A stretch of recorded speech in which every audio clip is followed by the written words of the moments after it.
Hello everyone, welcome to this YouTube channel. Welcome to my first video on this channel. Hey, my name is Oluwatoyosi Oluwasomi, Olu for short. I'm a Nigerian living in Mountain New Brunswick, Canada, and this channel is created to give you information about what it means to be an immigrant living in New Brunswick, Canada. Prior to relocating to Canada, I had questions. I looked everywhere for answers, and some questions I was lucky enough to find answers to them. Some I wasn't lucky enough to find answers. I had to experience it. And so because of the experiences that I've had or that I'm even still going through, that's why I created this channel. It's been an adventure moving to Canada. I can tell you that if you are on this journey, please comment down and let me know how adventurous it's been. But all in all, I've learned so many things. I've made some mistakes, truthfully, and I'm here to share those things that I've learned on this channel. So if you want to learn about living in Canada, especially what it means to live in New Brunswick, Canada, please sit down, relax, join me on this journey, subscribe on my channel, right? Okay, so this first video is going to be a brief summary about my immigration story, what led to me deciding to move to Canada, what are the steps that I took in moving to Canada. I had questions, so many questions, especially because I'm relocating as a family. I'm relocating with my kids, so we had so many questions. And for a family, you need to have answers to your questions before you make that big decision. But I'm glad we made that decision. Has it been an easy road? No. Is it worth it? Yes. If you want to know why it's worth it, please follow me on this journey. And this journey started in 2016. My husband has always wanted to immigrate, but I was pretty comfortable in Nigeria, so I didn't really have an understanding. I didn't have a conviction on why we need to move out of our own country. First process that we did was education route. Husband got an admission in, I think, University of Ottawa for a course for his postgraduate study, but we couldn't go ahead with that process because at that time my husband had a project in his office and outside of our own country, and he just couldn't afford to have his passport with the consulate while he's processing his education, while he's processing his admission. So that was not an option that we went with. Because we couldn't go with the first option of education route to coming to Canada, my husband had to do some other research, and he found the Manitoba Provincial Elimination.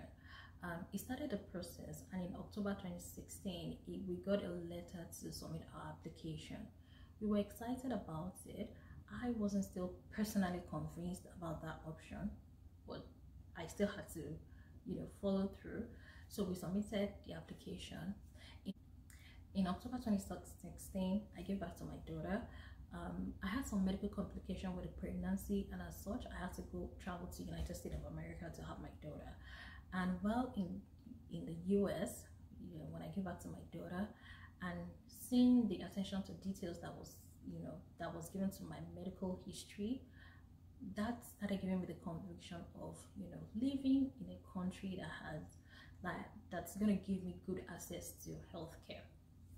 So at that point, I started having maybe this Canada is something that we should follow through.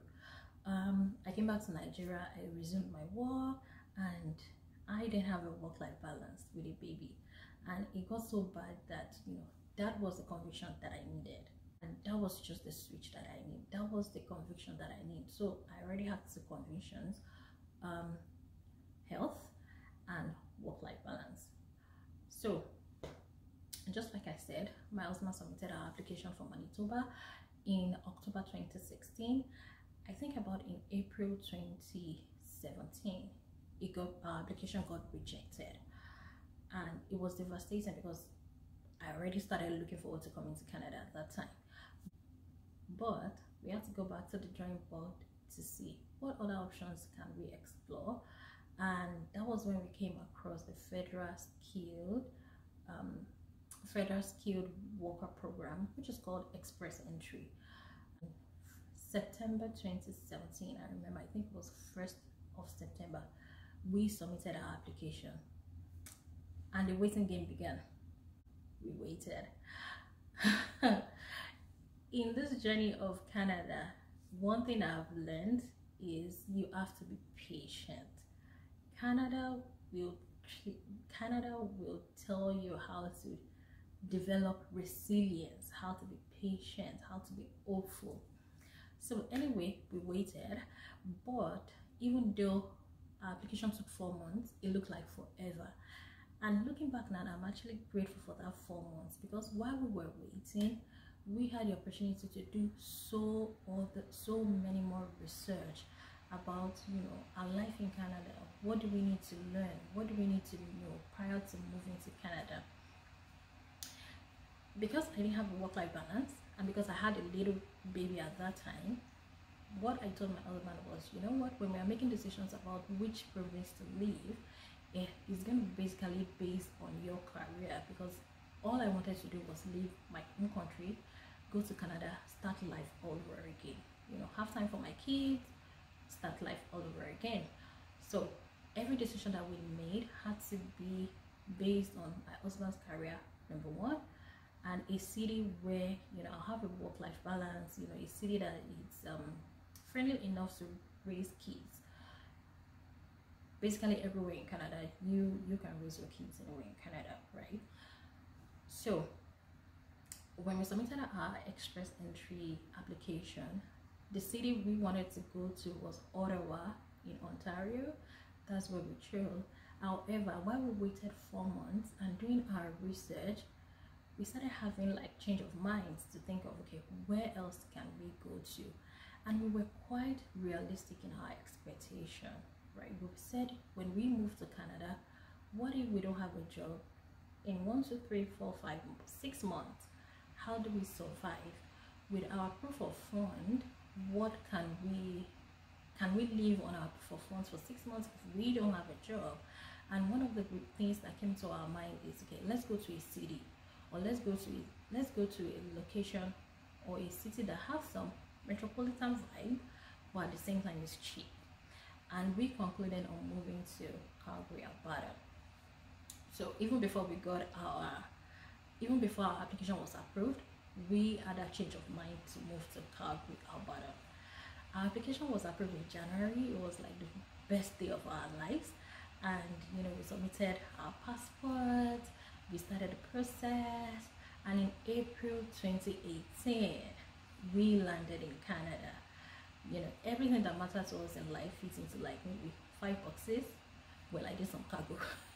Well, I cargoed in some food, and you know, we started this journey in April 2018. We landed in Calgary. We lived in Calgary for some months. We moved out of Calgary in December. Well, I moved out of Calgary in December 2018 to Mountain, New Brunswick. So I've lived in 2 provinces in my short time here in Canada, less than 3 years. I've lived in 2 provinces, but Mountain, New Brunswick is where I've had my longest stay. So this channel will be focused mainly on my life in New Brunswick. I'll do some videos on comparing my life in New Brunswick and comparing my life in Alberta, and even the reason why we moved to New Brunswick. Basically, that is my immigration story. It's been an exciting journey, a journey full of ups and downs. Have there been days I feel like packing my bag and going back to my own country? Oh yes, especially when I miss my family members. But is it worth it? It is totally worth it. However, you need to be guided with information. There's so many decisions that you'll have to make, especially being a parent. You have to make decisions on your kids, you have to make decisions on their school, you have to make decisions on maybe childcare, you have to make decisions on what type of apartment are you going to live based on the number of your families that you have. And I'll be sharing my life experiences on those issues, and maybe it's going to help you make the right decision, or maybe it's going to give you options on making the right decision. In summary, I'll be sharing about 3 or 4 things that I've learned in my own journey moving to Canada, immigrating to Canada. Number 1, have a personal conviction about moving to Canada, especially if you are a family. If the husband has the conviction, help guide the wife to that conviction. And if it is the wife that have that initial conviction, help guide your husband to that conviction. There are times that your decisions will be shaken when you move to Canada, or even through the process. There are times that you will question your decisions to even know, are you making the right choices? Are you making the wrong choices? About moving your family, moving everything you have, leaving everything that you have behind, and starting life all over again. There are going to be days, and not just even moving to Canada. You might probably find yourself in a situation where you have to move from one province to another, just like I did. However, the only thing that will keep you standing or keep you going is the personal conviction that you have. Second thing that I've learned is, in moving to Canada, you can actually do the process yourself. I know a lot of people want to rely on agency or consultants to help them migrate to Canada, but I can assure you, you can do the process yourself. We didn't pay any agents. We didn't use any agents. We didn't pay any agents. We used the information that was made available to us. We did some research, however, and we looked at the options that we had available to us. So in moving to Canada, there are so many ways to move to Canada. We tried the education. We tried provincial nomination. We came in through the express entry. I live in New Brunswick now, and I've built relationship with people that came in through provincial nomination. I've built relationship with people that came in through work permit.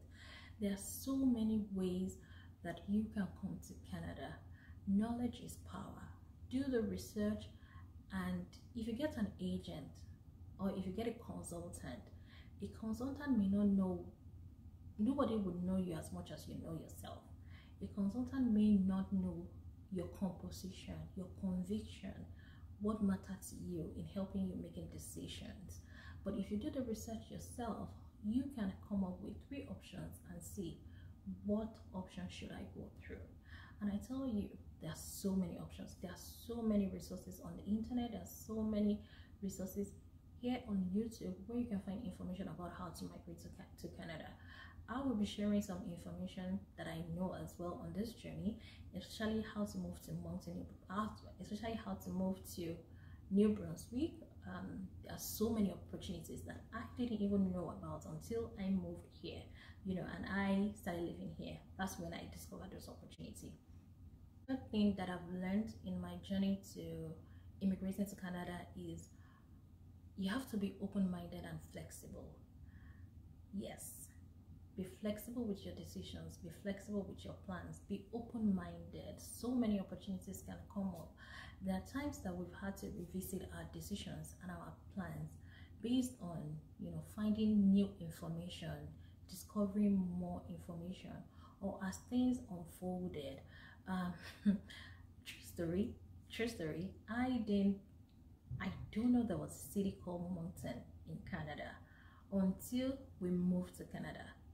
And here I am today, living in Moncton, having a good time in Moncton as well. So yes, basically guys, that is a summary of why we decided to move to Canada and our immigration story. Okay, so thank you everyone for watching. That is basically, my journey of moving to Canada. In my subsequent videos, I'll be sharing why we moved to New Brunswick, and what it means to be living in New Brunswick, and the services, what you have access to. I can tell you that New Brunswick is a really beautiful province. It's so amazing. I won't spill the gist now. Let me leave it to my subsequent videos. So thank you everyone. Please like, comment, share, subscribe, and click on the notification bell so that you get a notification each time that I upload. And until we see next time, thank you so much. Take care and stay safe.